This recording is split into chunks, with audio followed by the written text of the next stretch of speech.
That's the sentence I keep replaying in my head. A week ago, Friday night, me standing in the middle of my brother's backyard in L.A., holding a drink I didn't ask for, wearing a dumb smile like I hadn't just walked into a full-on con. My name's Alex. I'm 32, and for 6 years, I've basically been the unofficial treasurer of my family's bullshit, the invisible donor, quiet, consistent, the one who understands why mom needed help with rent again, or why James, my older brother, our golden child, couldn't make his car payments because his latest creative pivot wasn't landing clients. I work in tech, nothing flashy, remote data analysis, pays well, stable, and lets me keep my distance physically. At least, emotionally, that part took longer. So, last weekend, I flew home, thought we were celebrating mom's birthday, bought a flight, booked an Airbnb because my old bedroom now houses Trina's resin art business, and even dropped $400 on a purse my 14-year-old niece Emma had been manifesting on Instagram for weeks, passive-aggressive as hell, tagging me in stories like, one day with a photo of the exact bag. She knew I'd see it. I did. And yeah, I bought it, because I still believed maybe I was doing the right thing. I was wrong. I walked into the backyard and immediately knew something was off. There was a balloon arch. A balloon arch. Giant cake with pink cursive frosting, music blasting from rented speakers, folding chairs filled with cousins and neighbors I hadn't seen since 2016. It wasn't a low-key birthday dinner. It was a full-blown congrats Emma party. She'd gotten into some ultra-fancy arts high school, $18K per semester, the kind of place that doesn't have grades, just creative feedback loops and emotional development units. Good for her. Truly, she's talented. I wrote the recommendation letter, paid for the prep classes, helped with the application fee when James forgot it was due. But you'd think someone would have told me this wasn't for mom. Nope. Not a damn whisper. By the time I realized what was going on, I already had a drink in my hand and Trina was ushering me toward the family photo area. Smile, it's her big day. I froze. Then James slapped my back hard. Too hard. Look who finally showed up, he said, grinning like he'd just pranked me on national TV, just in time for the toast. I wanted to say something, anything, but I couldn't. I just stood there, watching Emma strut over in a full Coachella cosplay, the purse I bought swinging from her wrist like it was radioactive. She looked me dead in the eye and said, in front of half the damn neighborhood, "You're only here 'cause you pay for everything." I blinked. People laughed. Some looked away. James, he doubled down. Well, he knows his role, right, Alex? And that was it. I felt something crack inside. Not anger, not sadness, just nothing. Like a fuse finally burnt out. I spent the rest of the night walking through fog. People handed me drinks, patted my back, said empty things like, "So glad you could make it." I nodded, smiled, didn't hear a word. No one asked how I was. No one cared I'd flown across the country. I was a background extra in a celebration I accidentally bankrolled. At some point, I slipped inside, found a quiet corner of the living room, and opened my laptop. I had it with me, always do. Figured I'd knock out a little work between events. Instead, I opened my banking app. Started flipping switches. Closed the joint account I'd set up with James to help with temporary car payments, canceled the school tuition auto transfer, removed myself from their family phone plan, cut off the utility bill I'd been quietly covering for my mom since she lost her pension appeal. Then I opened a file I'd been maintaining for years. A spreadsheet titled Family Contributions, Confidential. Line after line, month after month, everything I'd ever paid for, covered, floated, disendowen or absorbed, down to the pizza night I paid for Emma's birthday in 2019. $112, $346 in 6 years. At the bottom, I wrote one sentence in bold. This ends today. Printed it. Slipped it into a plain envelope. Left it on the kitchen table right between the paper plates and the veggie tray. Then I walked out. No goodbyes, no drama. Just a quiet, deliberate exit. Nobody even noticed. The next morning, my phone was a war zone. 47 missed calls in under 2 hours. James, Trina, Mom, even Emma. Texts, voicemails, some concerned, some threatening, most trying to play dumb. The first voicemail was from James. Hey man, got your little note. Bit dramatic. Don't you think I mean, if you had concerns, you could have just talked to me. Let's not make this bigger than it is. Classic James pretending this was some mild misunderstanding, not a 6-year-long exploitation. Then Trina. Alex, I just don't understand why you do something like this. Emma's devastated. She was counting on you. You always said family sticks together. Right. Until family forgets you exist unless you're paying for something. By noon, James again, this time pissed. You think you can just pull out like this? You think this is a game? Emma starts school in 2 weeks? 2 weeks? I turned my phone off. That evening, I poured a glass of wine and sat on the balcony of my Airbnb, overlooking downtown lights I used to think meant home. They didn't anymore. Home wasn't the city. It wasn't these people. It sure as hell wasn't that house full of confetti and lies. I wasn't sad. Just clean. For the first time in years, I stayed offline for 3 days. Didn't check my email, didn't look at my phone, didn't log into a single group chat, and guess what? The world didn't implode. My bank account was finally untouched for once. My calendar wasn't flooded with sudden requests like, can you send $300 for Emma's dance shoes, or can you co-sign this lease just until we get settled? It was quiet. And weirdly, that silence was louder than all the noise they used to make. On day 4, I turned my phone back on, just to look, curiosity more than anything. 82 messages. 12 voicemails. James had gone full crisis mode. One text read, "We need to talk. I didn't realize how much you were doing. You made your point. Come home." Another one, 6 hours later, "If Emma has to drop out, it's on you." Right, because apparently, I signed up for a full-time scholarship program for a kid I didn't raise. Trina's messages were all guilt-laced. "I know this isn't you. I know you're just overwhelmed. Please don't take it out on a child."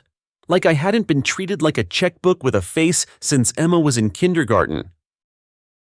And then there was one from Emma herself. No greeting. No punctuation. "Just guess you're not family anymore. Don't worry, I'll remember that." That one stung, not because it was cruel, but because it was so painfully her, entitled, defensive, but also, if I'm being honest, probably scared. The purse was gone. The payments were gone. Her security blanket had been snatched mid-dream. I didn't respond. Not to any of them. I went back to work on Monday, refreshed my login, and dove into spreadsheets like they were lifeboats. I took my lunch breaks. I drank my coffee hot, not microwaved for the 3rd time. I slept a full 8 hours, multiple nights in a row. I'd forgotten what that felt like.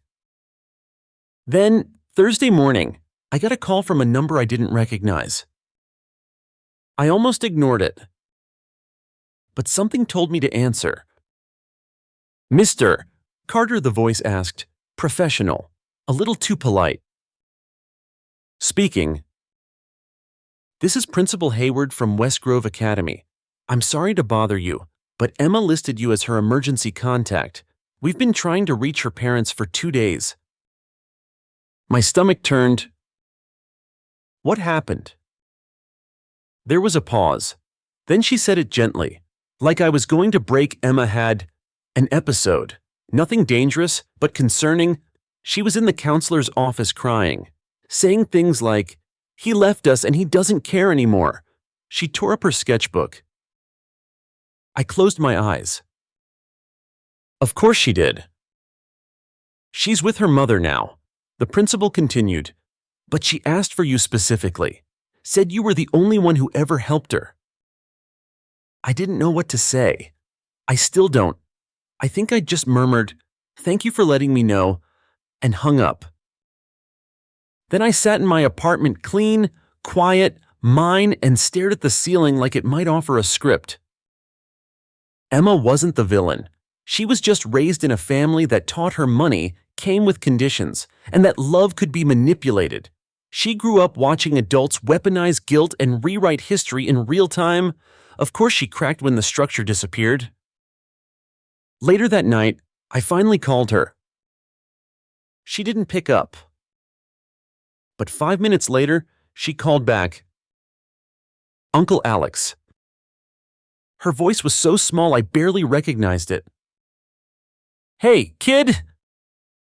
Long pause. Why'd you stop talking to us?" I could have lied. Said I was busy, that I needed space, that I just needed to reset. But I didn't.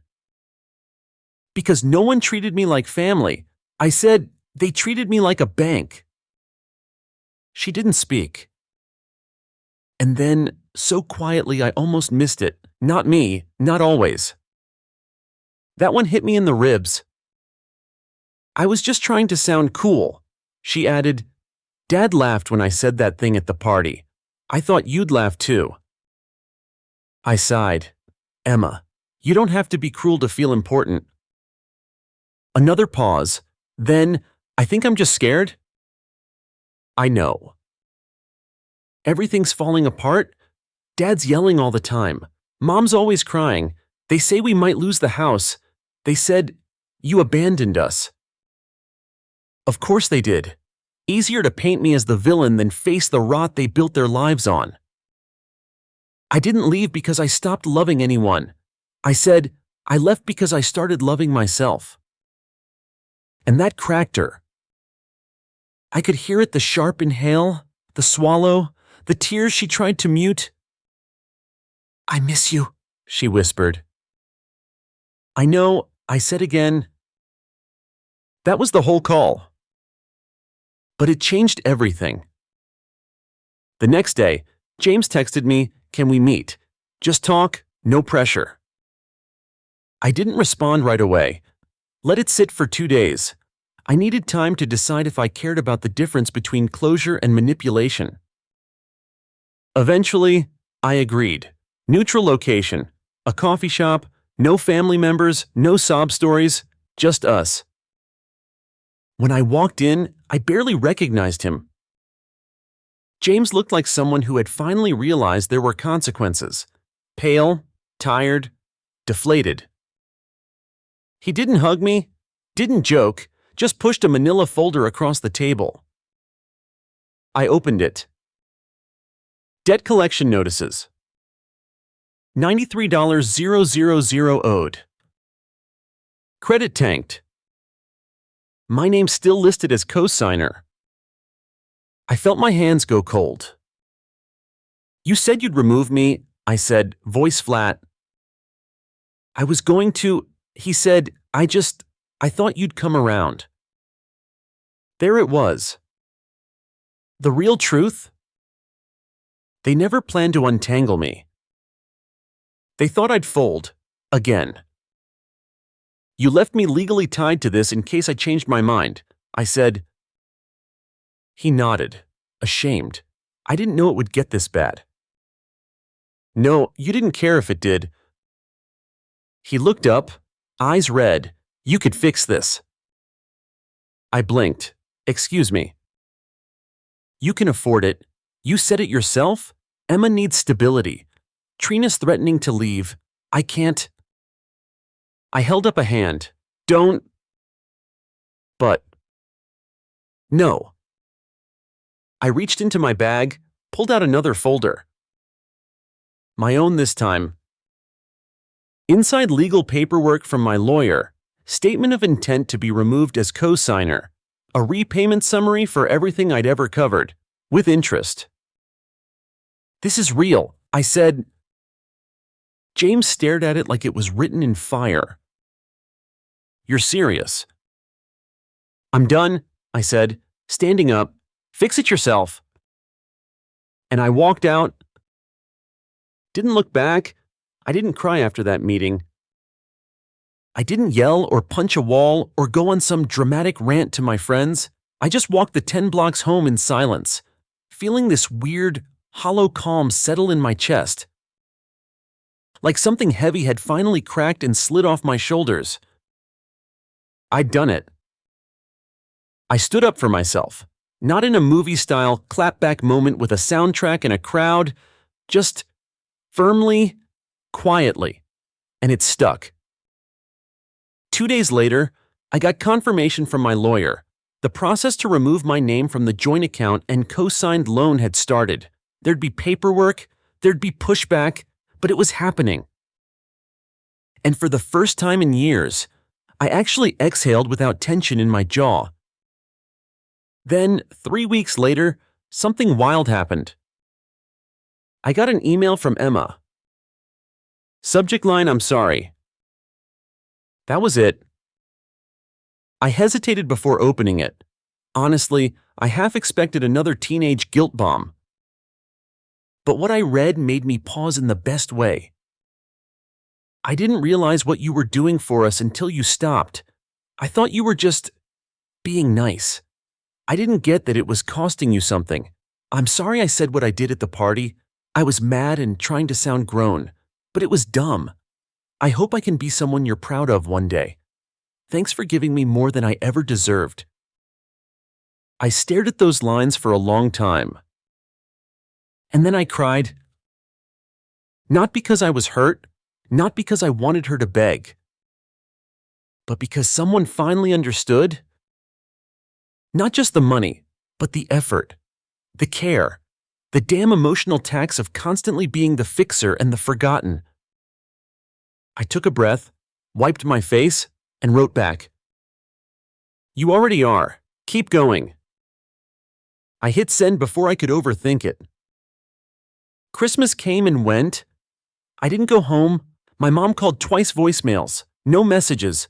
Then she sent a card, one of those generic boxed ones with a glittery snowflake and a line that read, Family is the greatest gift of all.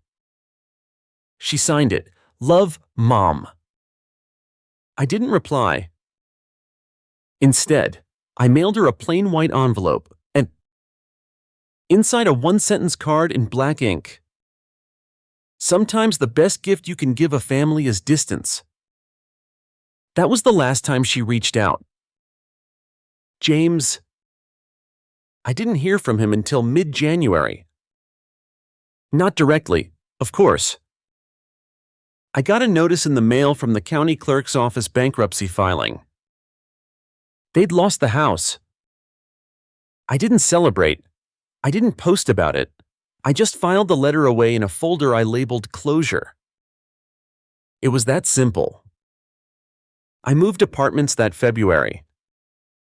Nothing fancy, a little smaller, a little further from downtown, but it was mine. Fully mine, no shared leases, no backup keys with relatives, no history echoing in the walls. I bought new furniture stuff I actually liked, not hand-me-downs from family or Craigslist, finds I justified as temporary.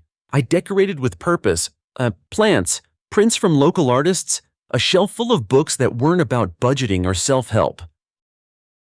And for the first time in maybe a decade, my life felt like it actually belonged to me. Not borrowed, not shared, not sponsored. Mine. In March, I took my first real vacation in 5 years. Not to a wedding, not to help someone move, not to bail someone out of some once-in-a-lifetime crisis. I went to Kyoto, alone. And you know what? It was perfect. I wandered temple gardens, ate ramen at midnight, spent 3 straight hours in a bookstore without anyone texting me for a transfer or calling about a broken dishwasher. I sat on a park bench one afternoon, sipping vending machine coffee, watching cherry blossoms fall like snow, and thought, this is what healing tastes like. It's warm, slightly bitter, and absolutely mine. When I came back, I started a blog. Not because I wanted followers or validation, I just needed a place to put the truth, somewhere I could say the stuff no one else was saying out loud. That cutting off toxic family doesn't make you heartless. That boundaries aren't betrayal. That love without reciprocity is just quiet self-destruction. At first, it was just me and maybe 3 people reading. Then, one post about invisible labor in families went semi-viral. Thousands of shares, hundreds of comments.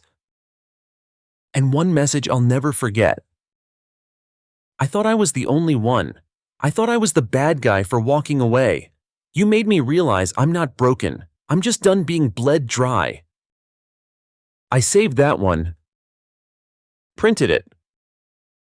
Pinned it above my desk. Because that was it. That was the whole thing. I don't know where James and Trina are now.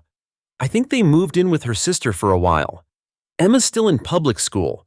She sent me a picture of her art show last month, a photo of a canvas with the words, "Don't water dead things," stitched into a bouquet of dried flowers. She didn't say it was about me. But I knew. And that was enough. About a month after that art show photo from Emma, I got a call from a number I didn't recognize. I don't usually answer unknown numbers, but that day, something made me pick up. Alex Carter, the voice on the other end, asked. I paused. Speaking. This is Stephanie from Bridgemont Financial Group. You were listed as the emergency contact on an account associated with James Carter. Instant cold sweat. What kind of account? Well, it appears there was an attempt to open a new line of credit in your name, flagged during processing for inconsistencies with previous account holder behavior. We're calling to verify if you authorized it. I closed my eyes, jaw clenching. No, I absolutely did not. Stephanie's tone shifted, not shocked, just tight, like she'd heard this story before. That's what we thought.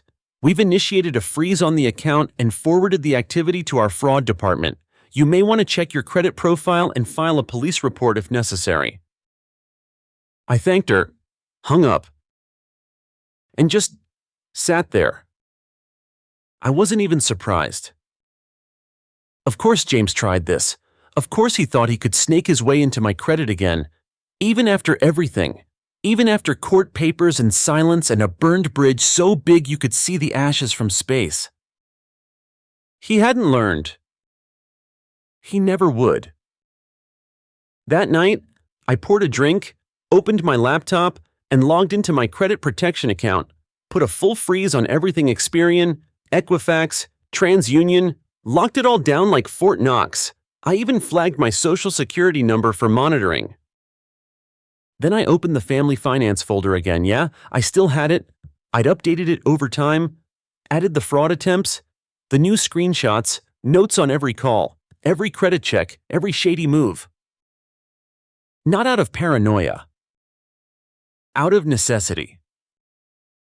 It's wild how quickly just helping turns into default guardian of the mess. 3 days later, I got an email from Emma. Short, blunt, raw. Dad tried to open a credit card under your name again. Mom's furious. They're fighting all the time. I just wanted you to know I'm sorry. Again. I didn't reply right away. What was there to say? This wasn't her fault. Not really. But I couldn't step back into it, not even for her. Instead, I wrote 2 lines. Thanks for telling me. I hope you know you're not them. She replied with just a heart emoji. That was enough. That weekend, I got coffee with a friend I hadn't seen since college, Amanda. We'd kept in touch loosely over the years. DMs, random birthday texts. She knew a little about the family stuff, but not everything. I filled her in over lattes and muffins, told her the whole story. From the Santorini trip lie to the credit card fraud. I wasn't fishing for pity, I just needed someone to hear it who wasn't emotionally tangled in the mess. She listened. No judgment, no well, they're still your family nonsense, just understanding. And then she said something I didn't expect. You could help other people with this. I blinked. What do you mean? I mean, yeah, it sucks deeply, but you've got receipts, literal and emotional. You pulled yourself out, and you've built a whole new life since. You're living proof that you can choose peace over obligation.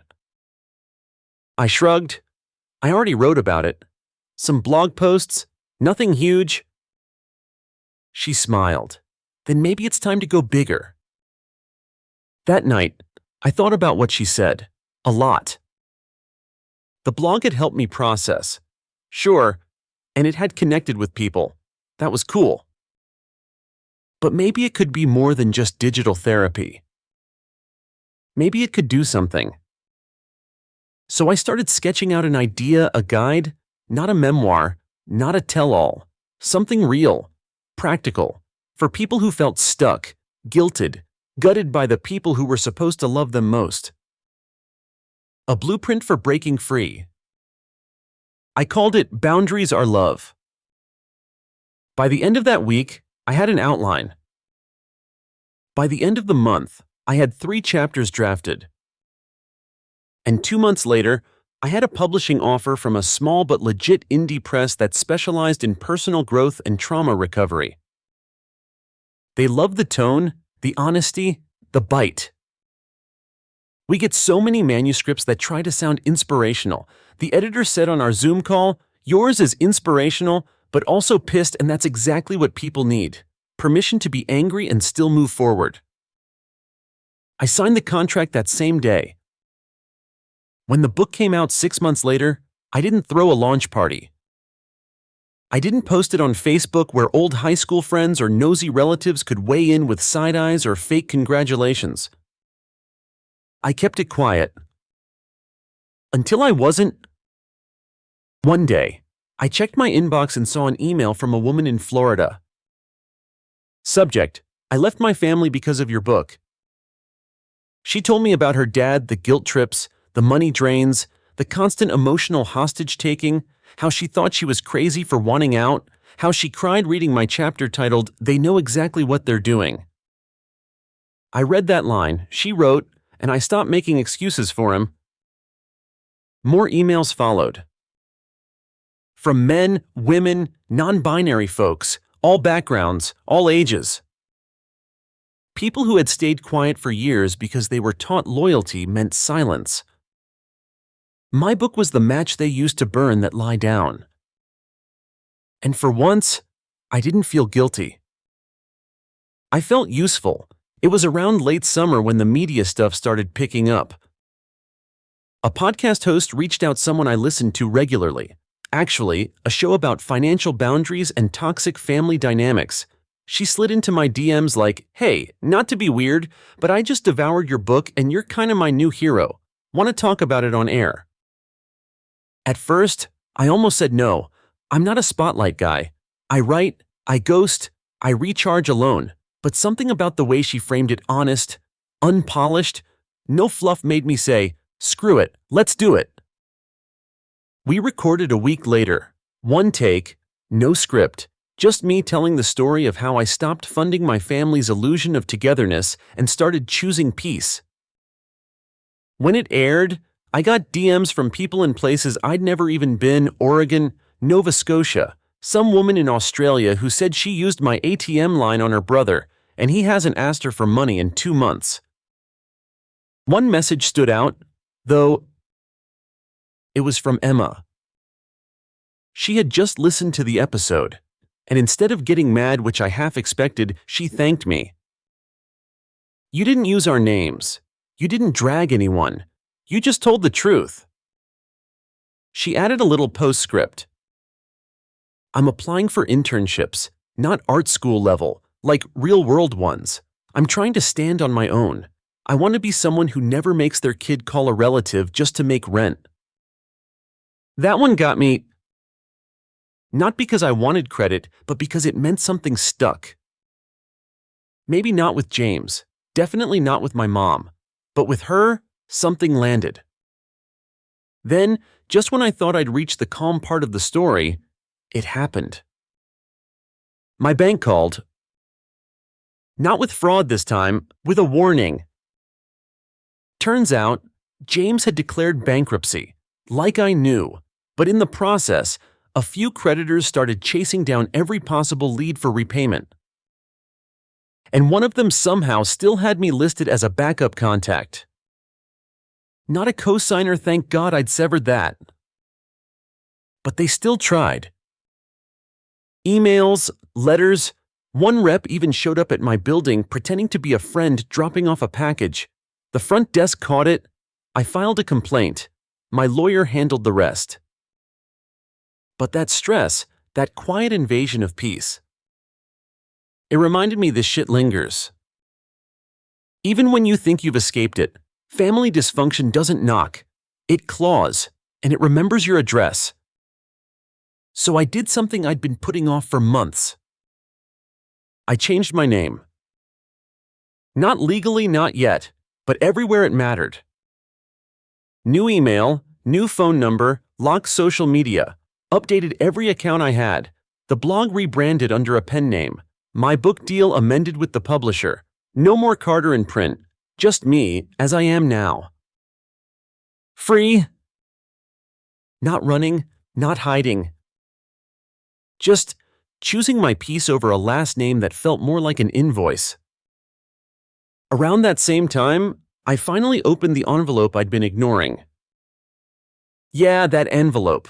The one James left on my doorstep all those months ago. I'd thrown it in a drawer, too tired to deal. Inside was a handwritten letter. Sloppy, rushed, pages crammed with half apologies and full excuses. I never meant to hurt you. I thought you wanted to help. Mom said you had savings.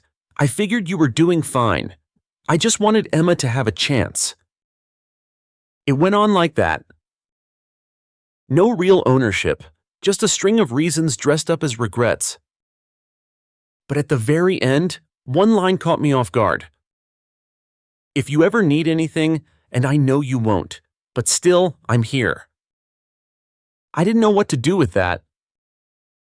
It wasn't forgiveness, it wasn't closure. But it was something. A crack in the facade, a sliver of awareness that maybe he finally saw the line he crossed.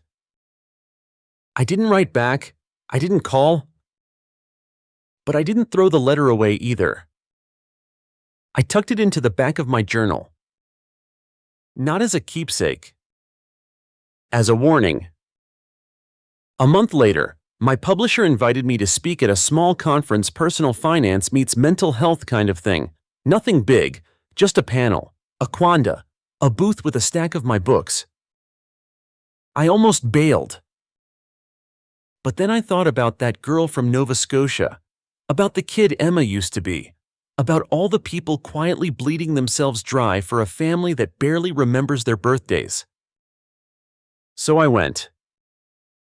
And in the hallway after my talk, a woman in her 60s, gray hair, bright eyes walked up to me and said, "I'm 63 years old and your book is the reason I finally cut off my 42-year-old son. I've been paying his rent since he was 19. He calls me names when I say no. I thought I was being a good mother. Turns out, I was just scared of losing someone who never respected me." She hugged me. And I swear I almost lost it right there in the middle of a Marriott conference center. Not because I was proud, because I understood. We don't do this for revenge, not really. We do it to stop the cycle. To show someone, maybe just one person, that love and servitude are not the same damn thing. It's funny. You spend so much time bracing for the next hit, the next email, the next call, the next, hey, can you just help with one more thing, that when the silence finally sticks, you don't know what to do with it. For the first time in my adult life, I wasn't carrying anyone else's weight. I wasn't checking my bank account for surprise auto pay charges tied to someone else's Netflix. I wasn't wondering if a family member would guilt trip me into flying cross-country to talk things through. There was just me. My life, my pace. And I'm not gonna lie, it was weird at first. Like learning to walk again without a backpack full of bricks. But then the weird turned into calm, and the calm turned into clarity.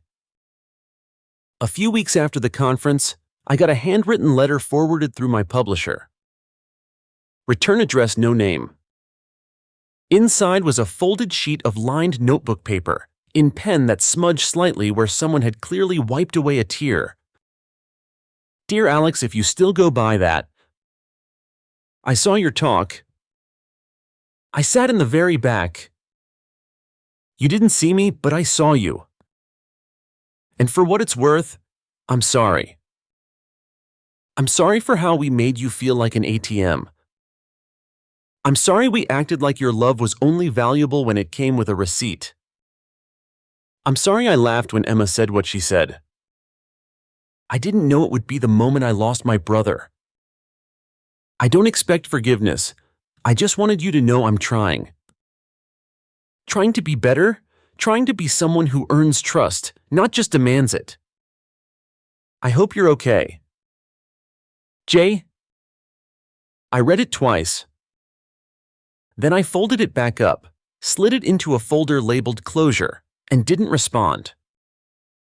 Not because I was angry, but because sometimes the most loving thing you can do for someone is let them sit with the loss.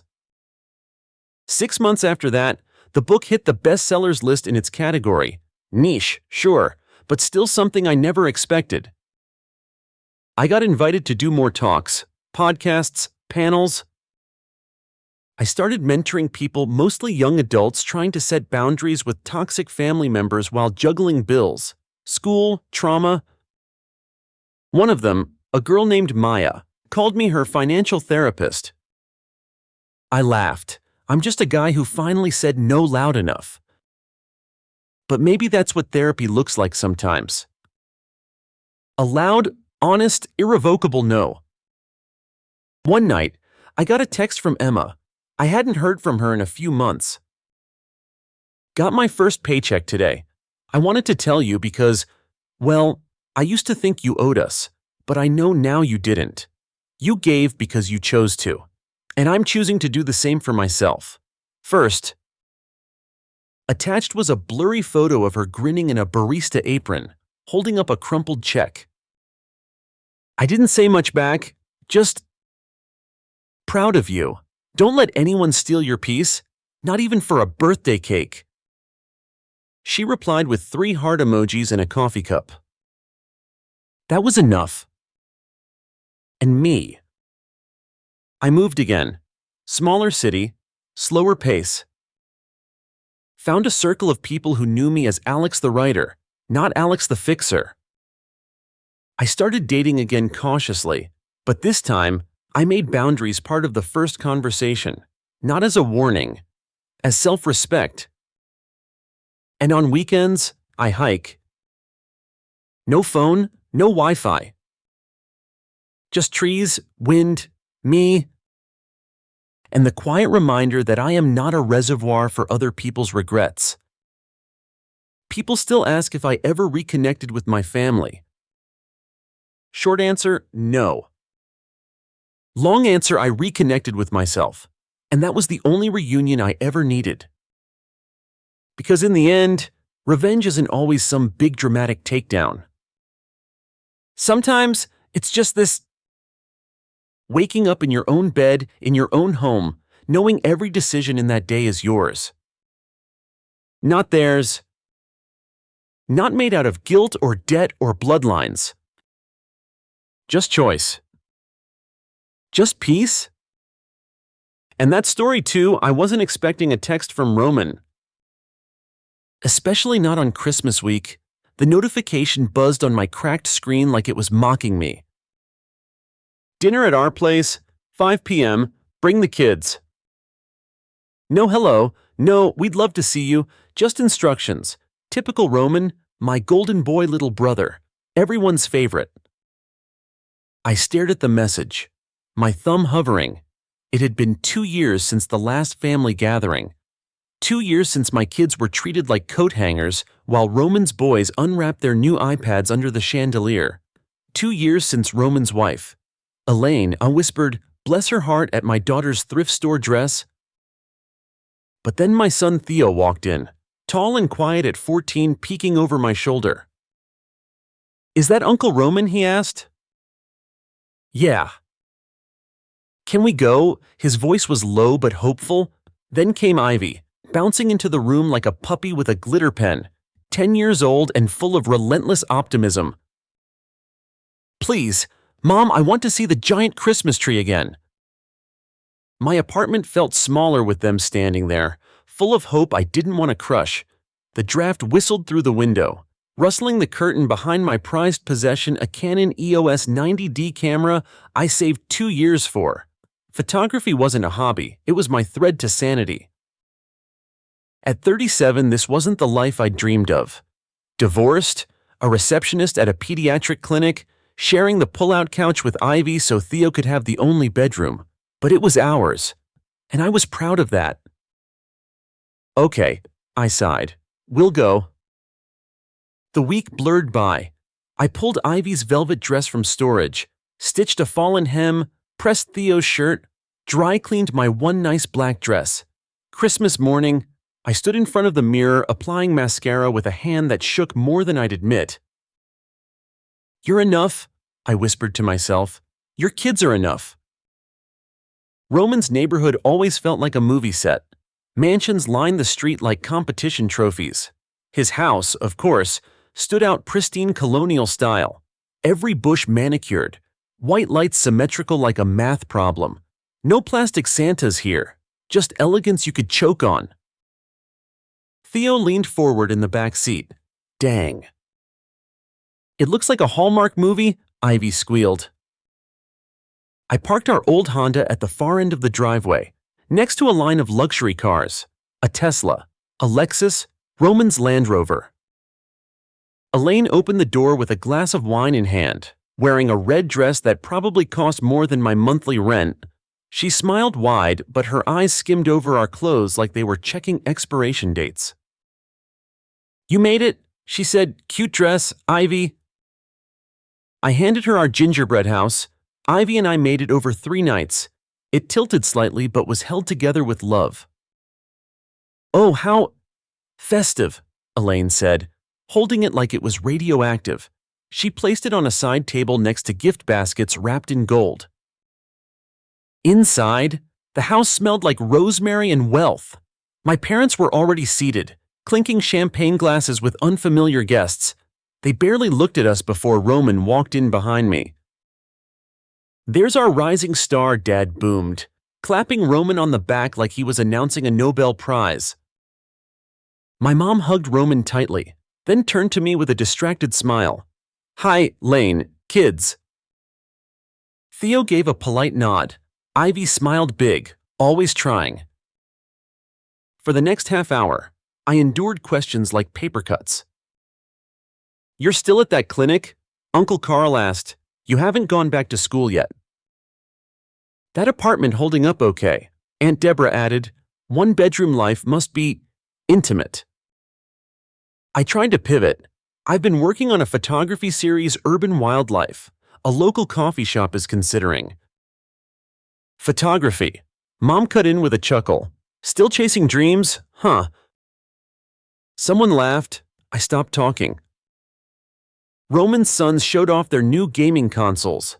Ivy clutched the hem of her dress like it was armor. Theo stood silently by the fireplace, eyes locked on the floor.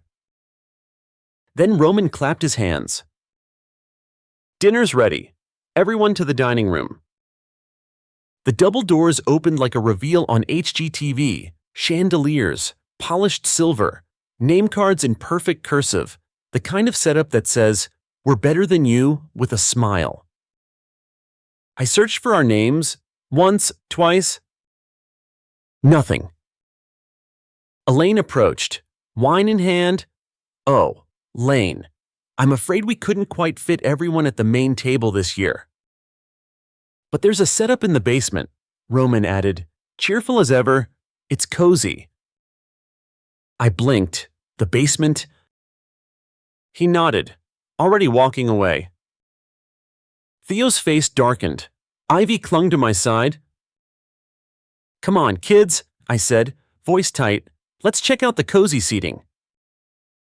The basement smelled like dryer sheets and disappointment. A folding table, 3 mismatched chairs, paper plates, plastic forks. I set the gingerbread house down. It looked out of place, even here. "This is garbage," Theo muttered. I didn't argue. Ivy's voice was small. "Why don't they like us?" I swallowed hard. They don't like who we are, because they don't understand who we are. Upstairs, silverware clinked, laughter echoed. Down here, the silence was thick. I pulled out my phone, took a photo of the scene, then another of Theo's clenched jaw, Ivy's forced smile. Caption: Some families celebrate together. Others assign you to the basement because your worth doesn't match their furniture. I paused, softened it. Basement dining because when you're not main table material, your love is still secondhand. Hash holiday traditions, hash family dynamics. Posted, locked my phone, thought that was the end of it. But it wasn't. "Mom, what did you just post?" Theo's voice had that teenage edge, suspicious, protective, sharp. "Nothing crazy," I said, shrugging, "just a picture, some words." He snatched my phone off the table before I could stop him. Scrolled. His jaw tightened. "You posted about this online?" "It's just Instagram. Barely anyone follows me." "You tagged Roman." Silence. Ivy's brow furrowed. "What's wrong?" "Mom just told the internet we're in the basement," Theo said, waving the phone. "Like, the actual internet. People can see this." My stomach twisted. Maybe I had been impulsive, vindicated, yes, but also reckless. They should know how we're treated. But now we're just content? Theo's voice cracked. This isn't helping. I wasn't trying to hurt anyone. Then why does it feel like you were... Before I could respond, Ivy wiped her eyes. Are we going to go home? That question hit harder than anything Theo said. I'm sorry, I murmured, pulling her into my lap. I didn't mean for this to get ugly. Theo stayed standing, arms crossed, trying to decide whether to forgive me or not. He didn't say anything, just watched me. Then my phone buzzed. Once, then twice, then so many times it practically danced across the table. I picked it up, confused. Notifications. Dozens. Then hundreds.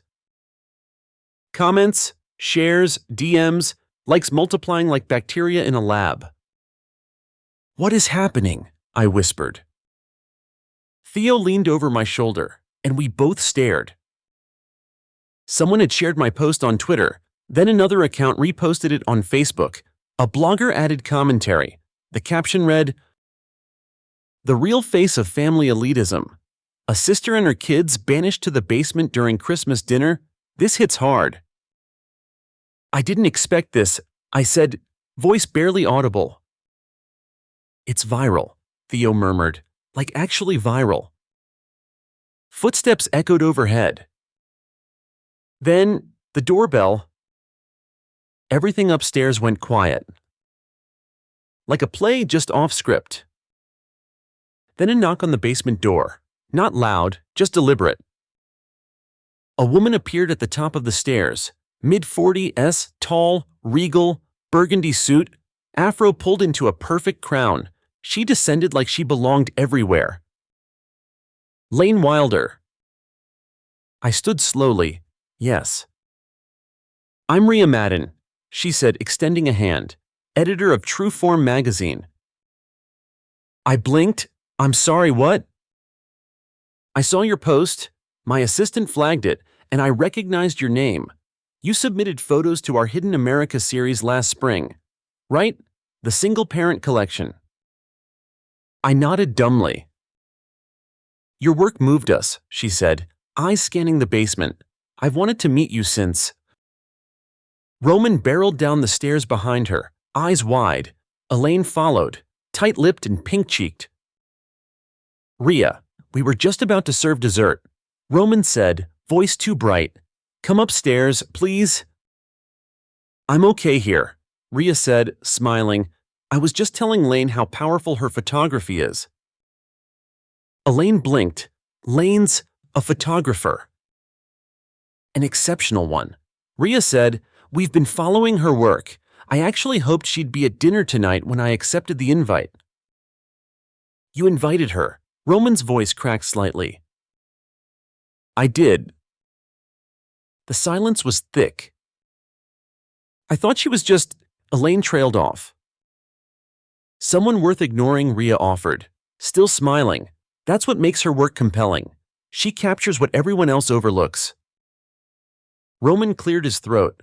Maybe you and Lane could chat upstairs in the study. We'll go, I said before anyone else could speak. I turned to Theo and Ivy. Let's get our coats. Roman stammered. Wait, you're leaving. Yes, I said, meeting his eyes. We've had enough basement hospitality for one holiday. You don't have to make a scene.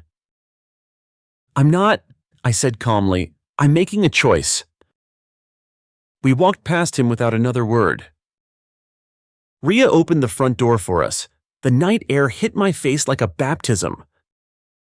Her car, sleek and black, waited at the curb.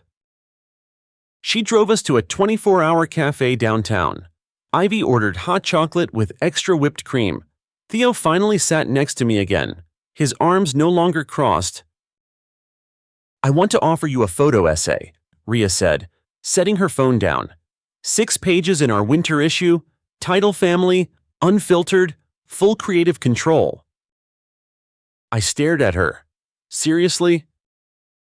Seriously? And $5,000 plus expenses. Ivy gasped. That's like all the money. Rhea smiled. Almost. Theo leaned forward. She has these photos of parents watching their kids at games. You can see the feeling in their faces. You notice that I asked? Surprised? Of course, you're not invisible. Mom. That undid me more than anything else. Rhea reached across the table, gently tapping her mug against mine. To no more basements. I nodded. To finally coming upstairs, a week after Christmas, my world shifted. I stood in the tiny kitchen of our apartment, phone in one hand, coffee in the other, trying to comprehend the email on my screen. It was from Rhea. Subject greenlight. Your essay is our winter issue centerpiece. Included was the contract's 6 pages. Creative direction, cover credit, my name, my work. I reread it 5 times. Theo walked in, sleepy from winter break movie marathons. Yeah. You okay? I held up my phone like it was made of gold. I got it. He blinked, like, it's happening. I nodded. It's happening. He grinned. Told you, you're not invisible. I don't know what made me cry harder, his words or the fact that for once, I believed them. January blurred into February. I spent weekends photographing blended families at parks, single fathers braiding hair, grandmothers babysitting after chemo treatments, real life, unfiltered. I carried my camera everywhere. People were eager to be seen for who they really were, not just the versions wrapped in bows and captioned with filters.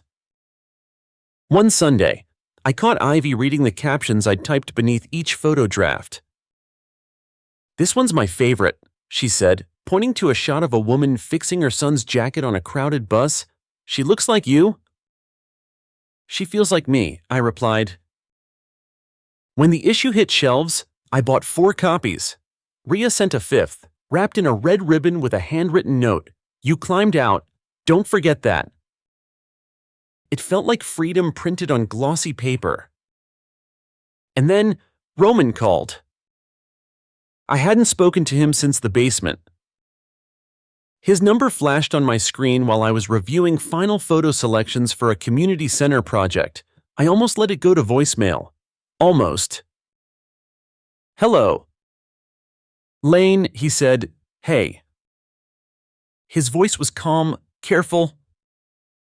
"I saw your magazine. Congrats. Really." "Thanks." A pause, long enough to be awkward.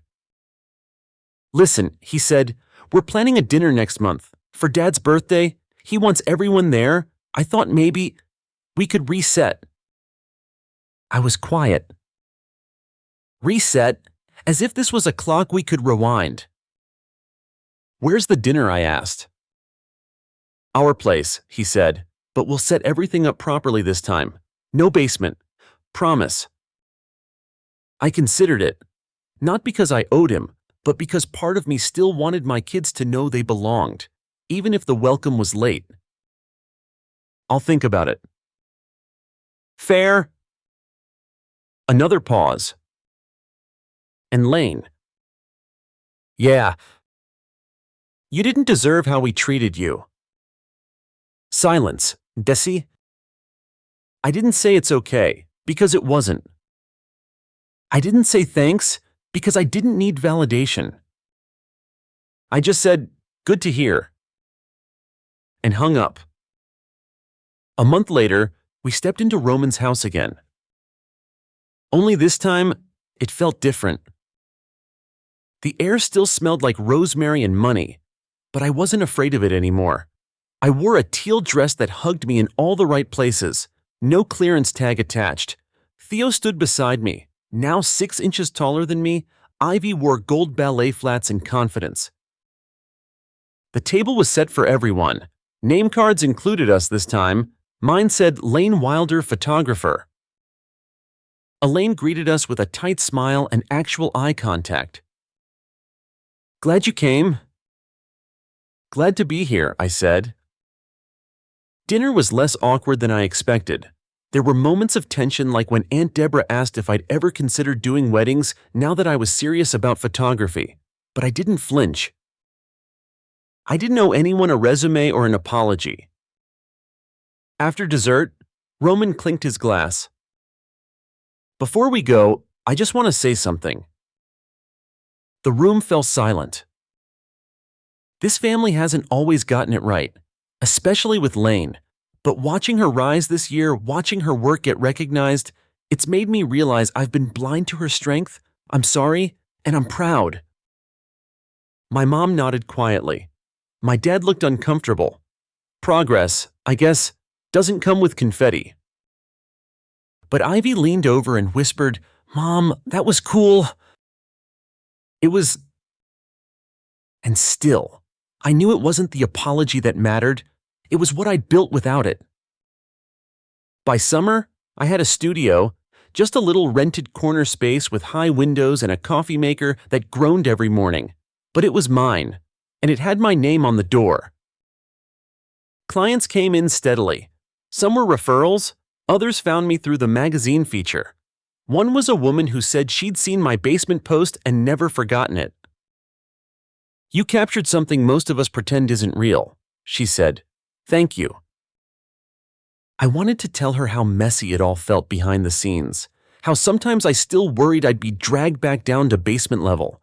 But instead, I smiled and said, "You're welcome." Because sometimes, healing looks like standing still and letting someone else see you shine. That fall, Ivy won a school art contest. The theme, "What Family Means to Me." Her drawing showed a woman behind a camera, 2 kids beside her, smiling up at her like she held the whole sun. The caption read, "Family isn't always where you eat. Sometimes it's who sees you when others don't." I cried. Not because she drew me, but because she understood. 1 year later, the walls of our new apartment smelled like citrus and fresh paint. Ivy had chosen the accent wall colors, one blush pink, one a bold teal I wouldn't have dared years ago. Theo finally had a room big enough to stretch out in, his basketball trophies lined neatly across his dresser, and I had a space that doubled as my home studio, sunlight spilling through tall windows, camera lenses lined up like glass soldiers. The city hummed just beyond the glass, and I felt, for the first time in a long while, completely rooted. It wasn't a mansion, but every square inch was ours. And tonight, for the first time ever, my family was coming here. I adjusted the lens on my Canon and clicked the shutter. The long dining table I'd inherited from a client stood covered in mismatched plates and cloth napkins. No fine china, no name cards, just warmth, laughter, realness.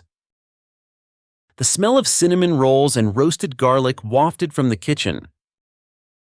Theo emerged from his room wearing a button-down and jeans, balancing a tray of lemonades.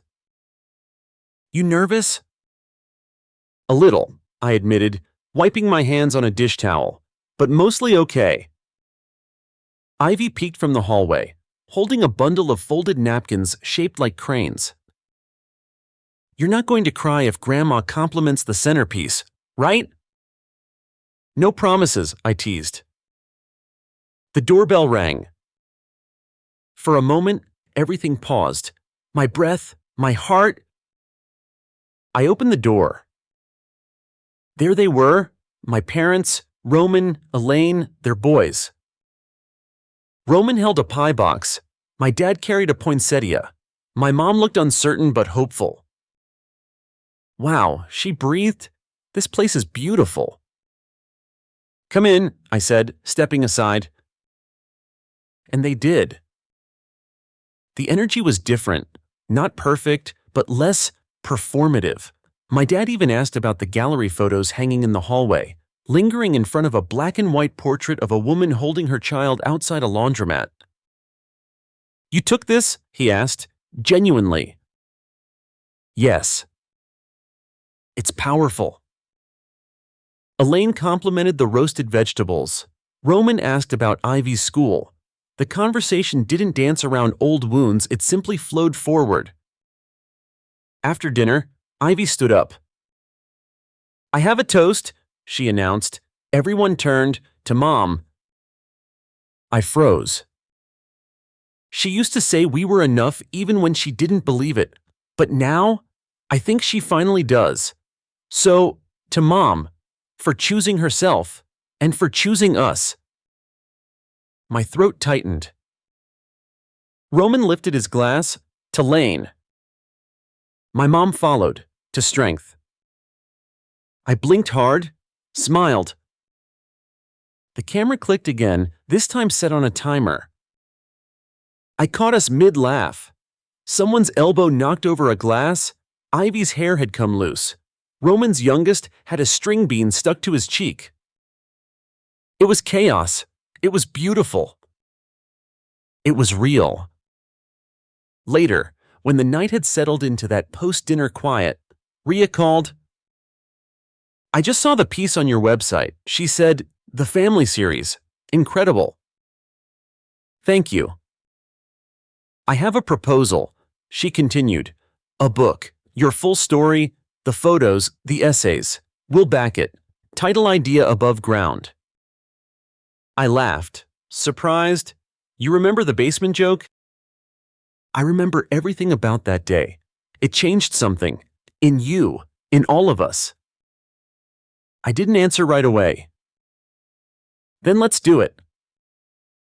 That spring, I stood inside a gallery opening with my name printed on the wall. Lane Wilder Family, unfiltered. Ivy wore a jumpsuit she designed herself. Theo brought his girlfriend, who carried my business cards in her purse like they were baseball cards. My parents arrived early. Roman sent flowers. One section of the exhibit showed the series that started it all. A card table. Paper plates. Two kids looking up in disappointment. The caption underneath, "Sometimes love is served in plastic, but it's still love." People lingered there the longest. Months later, I received an email from someone I didn't recognize. Subject: I saw your photo. Thank you. She described a Thanksgiving spent in a garage because her parents didn't approve of her girlfriend. She said the picture made her feel seen. She ended with, "You reminded me that real families don't come from seating charts." I sat with that for a while. Then I opened my laptop and added it to a folder called Letters from the Basement. Maybe one day, it would be part of the book. Maybe it already was. Last night, Ivy asked if I missed the mansion, the holiday grandeur, the fancy place settings. No, I said, because I never belonged there. She nodded. You belong here, she said. And just like that, I realized something. I hadn't just climbed out of the basement. I'd built my own house above it. With windows wide enough to let the world in, and roots deep enough to never fall back down. Story 3. Success in my family isn't just celebrated. It's the currency of love. My father, Dr. Gerald Langston, is a decorated neurosurgeon with medical journals quoting him like scripture. My mother, Dana Langston, runs the economics department at a major university, and her interviews are syndicated on finance podcasts. My twin brothers, Liam and Chase, run a fintech empire that was just featured in TechCrunch for its billion-dollar valuation. Then there's me, Sadie, 30 years old, art curator, creative soul, chronic family footnote. I'm not unsuccessful. I have a master's in fine arts, curate exhibits for a well-known gallery, and my most recent show was featured in a national design magazine. But in the Langston household, if it doesn't involve boardrooms, lab coats, or IPOs, it doesn't count. The pattern was set early. They missed my college graduation, something about Dad's hospital emergency, which I later found out was a wine tasting with a potential donor. At my first solo exhibition, no one showed. Liam had his investor pitch that night. Honey, you understand, right? Mom had texted, as if my moment was a minor inconvenience. Last year, I planned a dinner for my 29th birthday. They came late, left early, and talked over me the entire time. I watched from the window as they laughed in the parking lot, more animated than they'd been all evening. But this year, I wanted to believe things would be different. 30 feels like a milestone, a chance to reset. I booked a table at Kalis, a reservation that took months to secure, swanky skyline view, award-winning chef, and more importantly, a chance to prove maybe to them, maybe to myself, that I was worth showing up for. I picked out an emerald silk dress I'd been eyeing for weeks, got my hair blown out, reserved a special cake with custom calligraphy.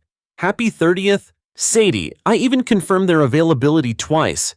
I timed the reservation to dodge Dad's surgical schedule and Chase's earnings calls.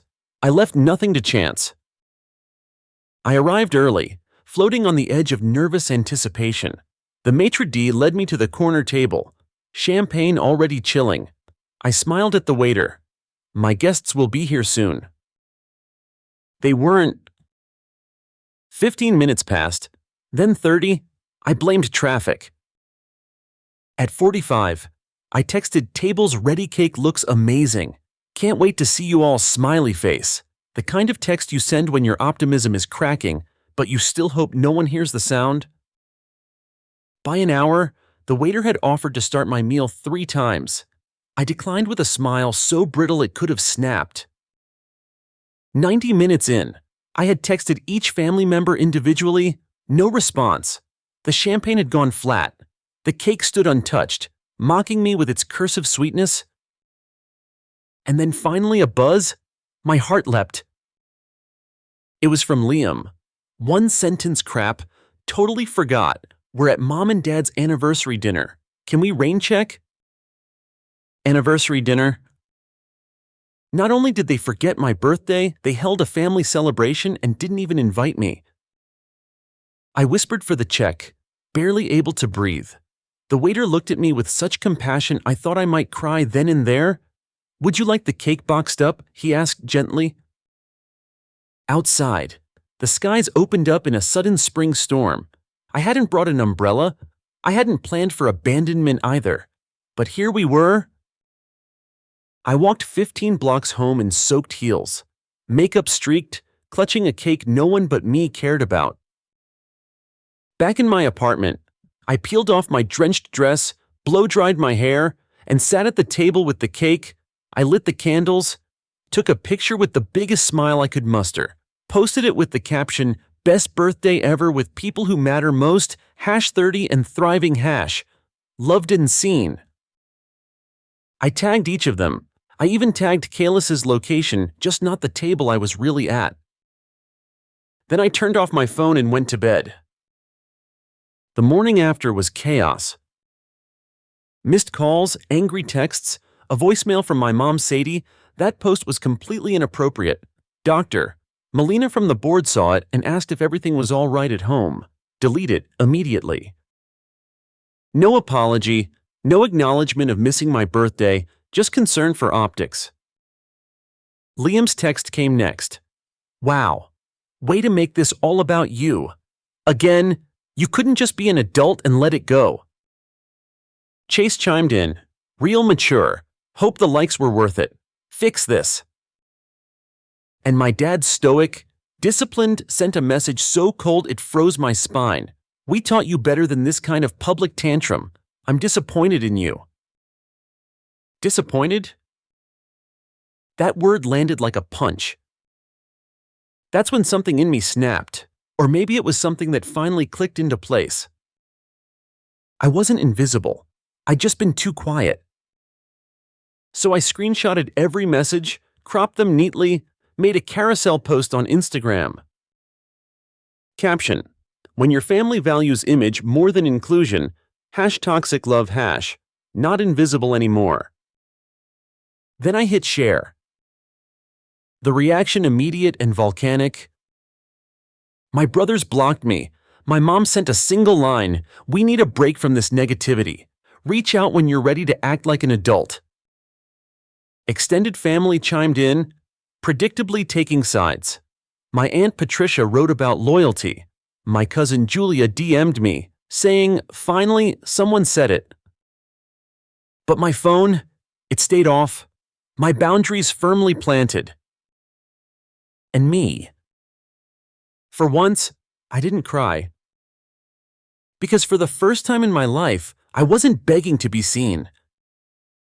I was showing them exactly what they'd ignored. The gallery felt colder than usual the next morning.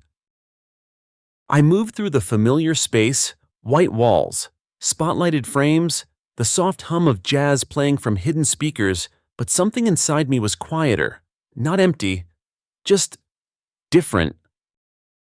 After powering my phone back on, I didn't check the messages.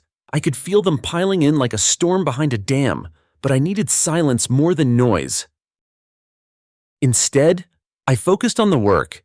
We were preparing a new exhibition, Urban Solace, a series by a street photographer who captured moments of beauty amid chaos, alleyway blooms, sunlight on concrete, a toddler laughing beside a graffitied wall. I hung each print carefully, aware that I too had begun to see new beauty in unlikely places. Around noon, I heard the familiar heels-clicking approach of Elaine, our gallery director. She swept into my office in a sheath dress, her sharp black bob unmoved by the wind outside. "I saw your posts," she said without preamble. My heart thumped. "I thought, finally," she continued, "someone said it." "Wait, what?" Elaine sat across from me, crossing her legs with elegance that came from decades of moving through elite circles while being underestimated. "My father disowned me for choosing art history over finance," she said, Voice flat. We didn't speak for 6 years. You're not alone in this. I didn't know what stunned me more, her support or the fact she'd opened up at all. Elaine rarely shared anything personal. She handed me a glossy flyer, a mentorship program. Inner city teens interested in the arts. They don't get the support they need at home. Sound familiar? It did. Too much. 3 days later, I stood in front of a group of teenagers in a community center classroom, trying not to let my hands shake. I introduced myself, explained what a curator does, talked about the importance of perspective. One girl in the back, Maya, looked skeptical, but after I showed them photos from Urban Solace, her eyes lit up. After the session, she showed me her sketchbook, mixed media collages full of bold color and social commentary far beyond her years. My mom says this is just a phase, she said, brushing off praise. I placed a hand over hers. This is a voice. Don't let anyone tell you it's noise. That night, I posted one of her pieces with her permission to the gallery's social page. It received more engagement than our last artist spotlight. And for the first time in days, I smiled. 2 weeks passed with radio silence from my family. I should have felt broken, but instead, I felt something I couldn't quite name freedom. Maybe. Then, late one evening, an unexpected email arrived from Aunt Nadine, my father's estranged sister. Sadie, I saw your posts. I always noticed how differently they treated you. I should have said something years ago. She went on to reveal what I hadn't known. My father's rigidity learned from his own father, who disowned Nadine for marrying a sculptor.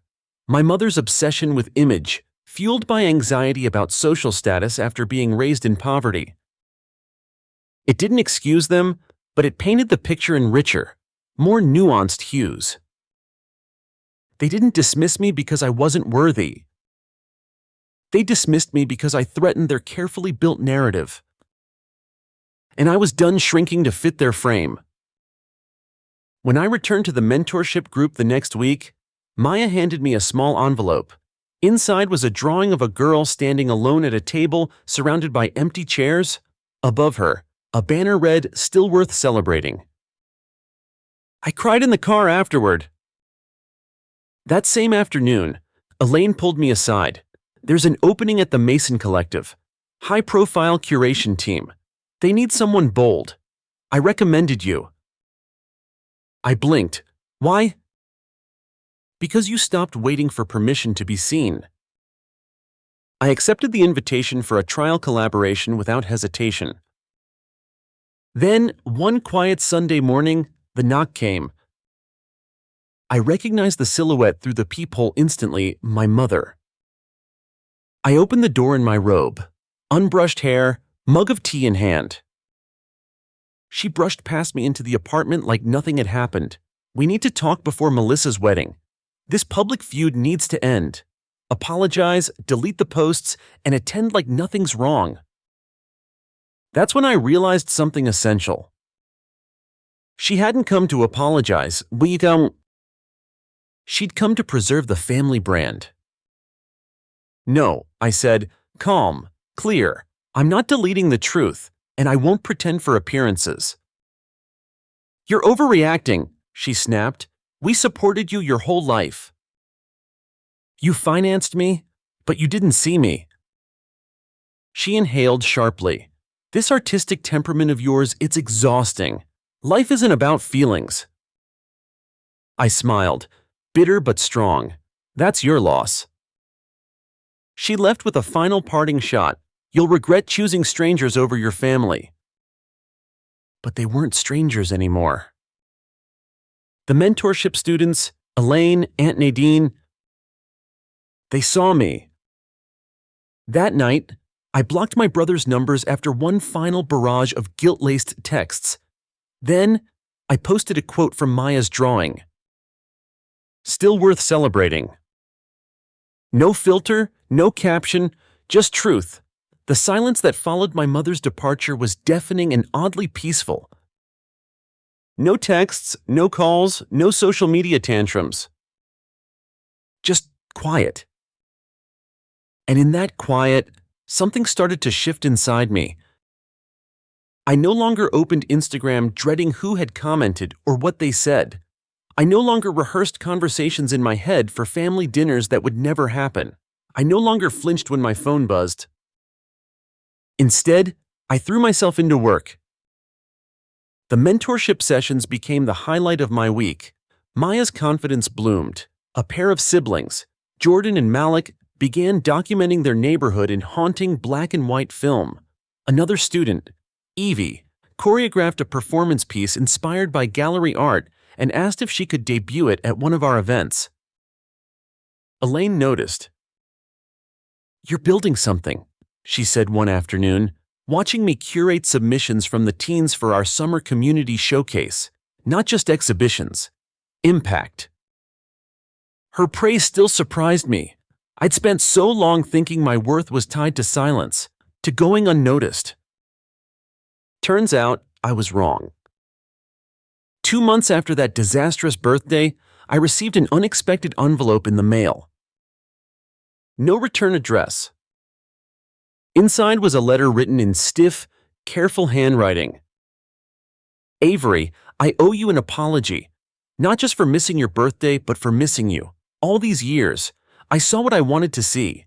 I thought providing money and advice was enough. I didn't realize how much it hurt you to be overlooked."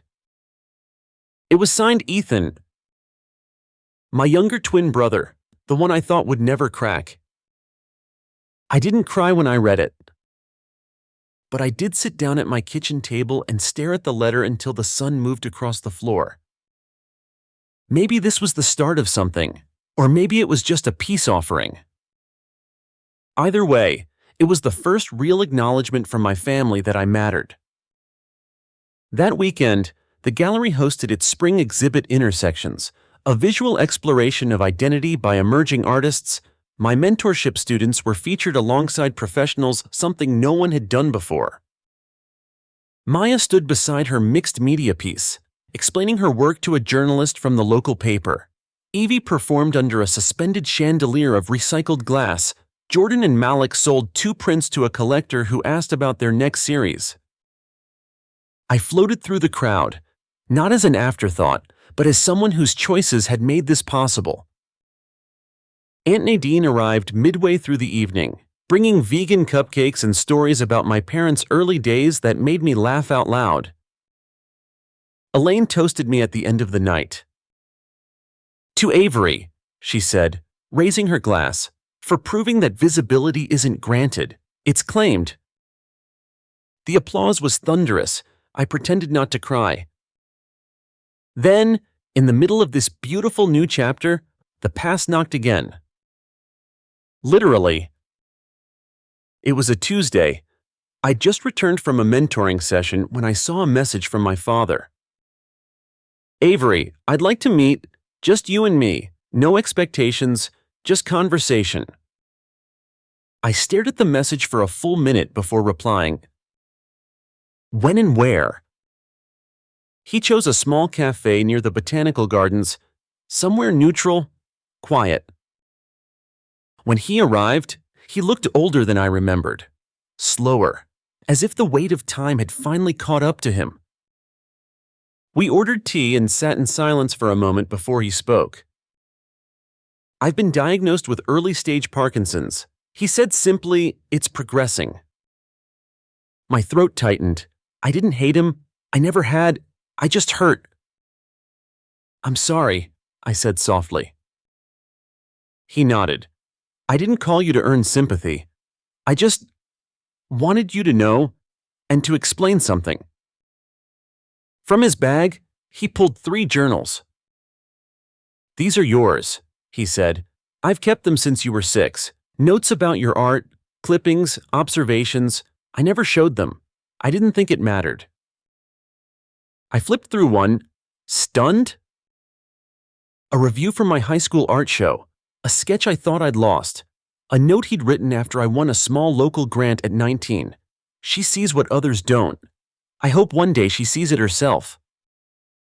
I always noticed. He said, I just didn't know how to show it. Something cracked open in me.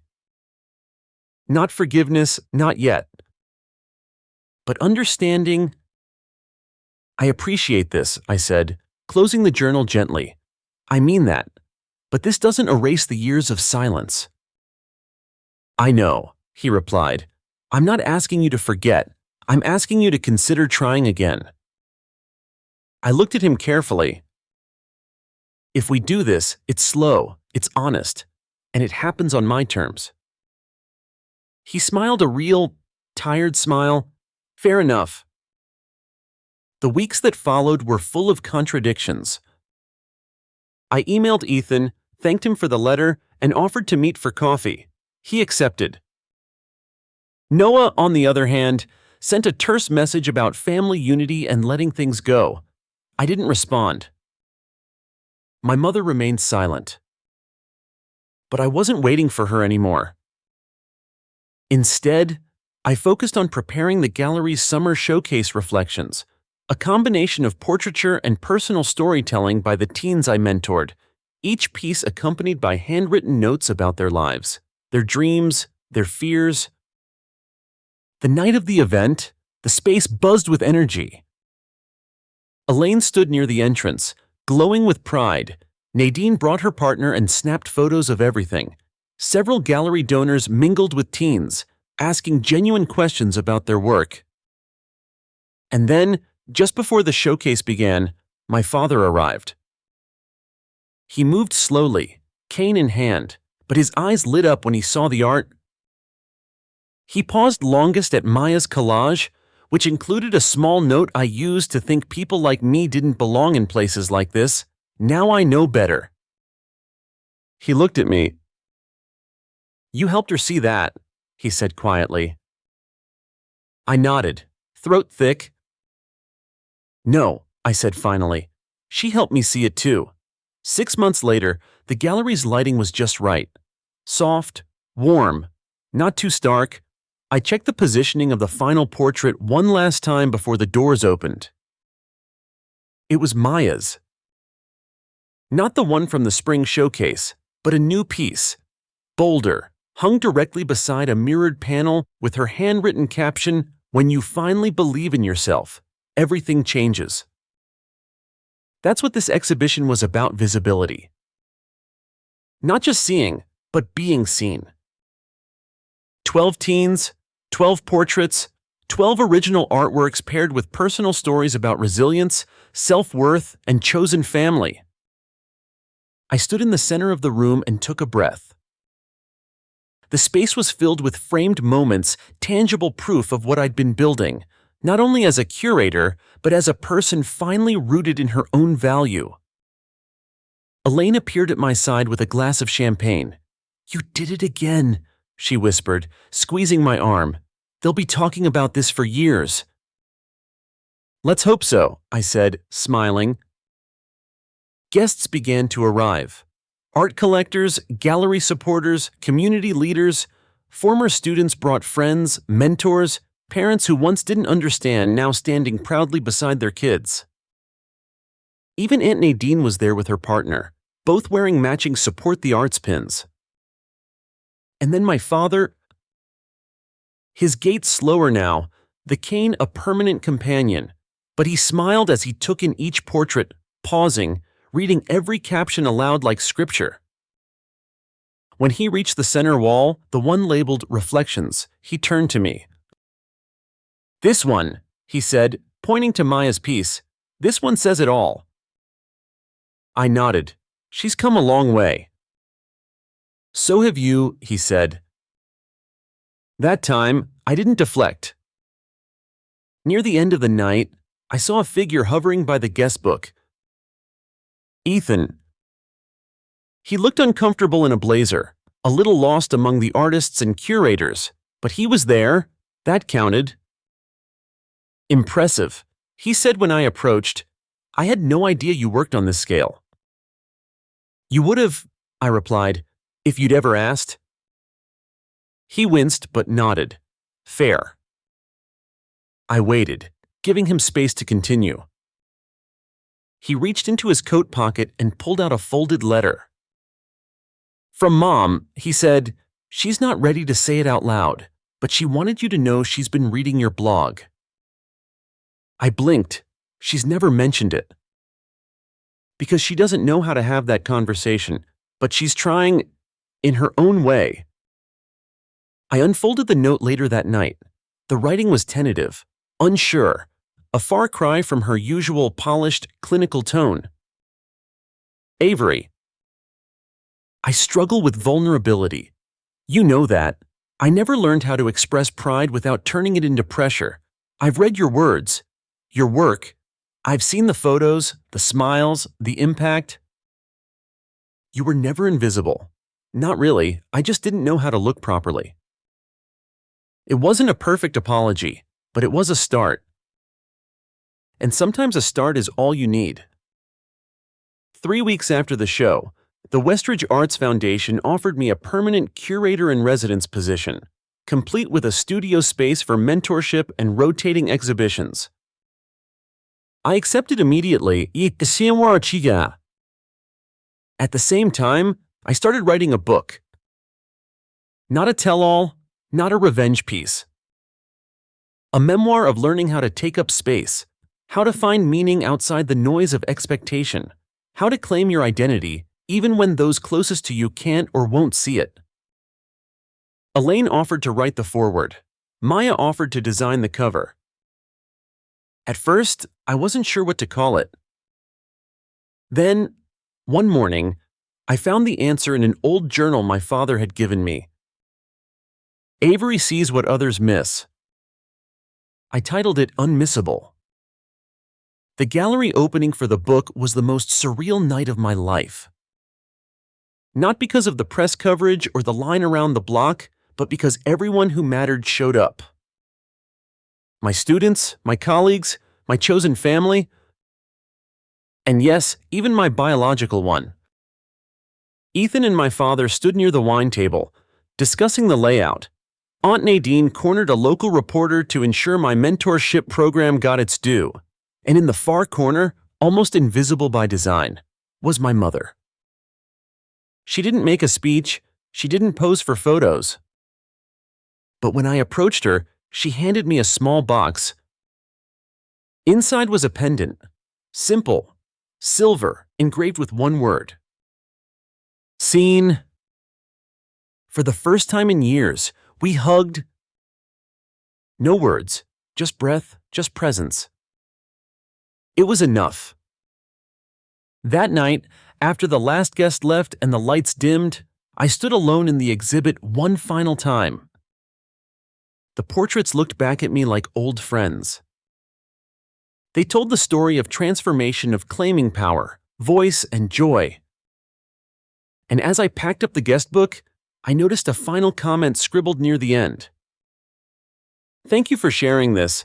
I didn't know how badly I needed to see someone else walk away from invisibility. That's when I knew this story was never just mine. It belonged to anyone who's ever sat alone at a birthday table, to anyone who smiled through tears, to anyone who's learned, slowly and painfully, that being yourself is not a rebellion, it's a revolution,